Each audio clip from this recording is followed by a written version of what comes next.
সবাই কেমন আছেন? চলে এসেছি আজ আমার ছাদ বাগানে আবার একটা নতুন ভিডিও শেয়ার করার জন্য।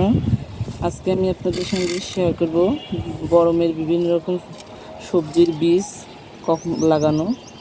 এটা আসলে আমার লাগানো একটু দেরি হয়ে গেছে, তবুও এটা আমার শীত আসতে আসতে আমি এই সবজিগুলো পেয়ে যাব, তো অনেক দিনই পাবো। তো এগুলো আমি আজকে সব রোপণ করে দেবো, এগুলো আপনাদের সঙ্গে শেয়ার করব। আর এখানে দেখুন, এই যে আমার শীতকালীন সেই বেগুনের বীজটা আমি তুলে নিয়েছি।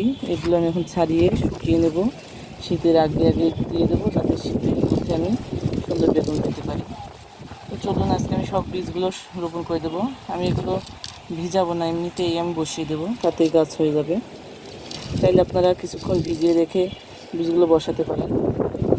এই যে এখানে আমি ঝিঙ্গা, যেটা সে ঝিঙ্গার বীজ বুনে দেবো, কয়েকটা করে বুনে দেবো, কারণ সবগুলো চারা বের হবে কিনা জানি না। তো বের যদি হয়ে যায় তখন আমি আলাদা করে নেব, তাই সবগুলোই প্রায় বুনে দিচ্ছি।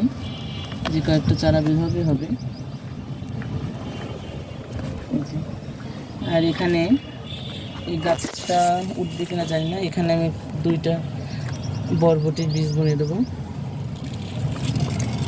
2-3টা করে বুনে দেবো, হয়ে যাবে সব। এখানে আমি দিয়ে দেবো চাল কুমড়ার বীজ, চাল কুমড়ার গাছ যাতে উঠে যায়। যে চাল কুমড়ার বীজগুলো আমি এখানে দিয়ে দিচ্ছি, 2টো করে সব জায়গায়।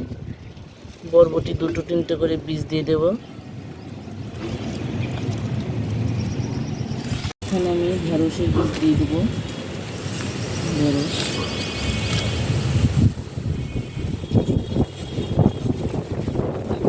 সব জায়গায় দিয়ে দেবো, কোথায় থেকে গাছ হবে জানা নেই। এখানেও আমি ঢেঁড়স দিয়ে দেবো, ঢেঁড়সের বীজগুলো এখানে দিয়ে দেবো।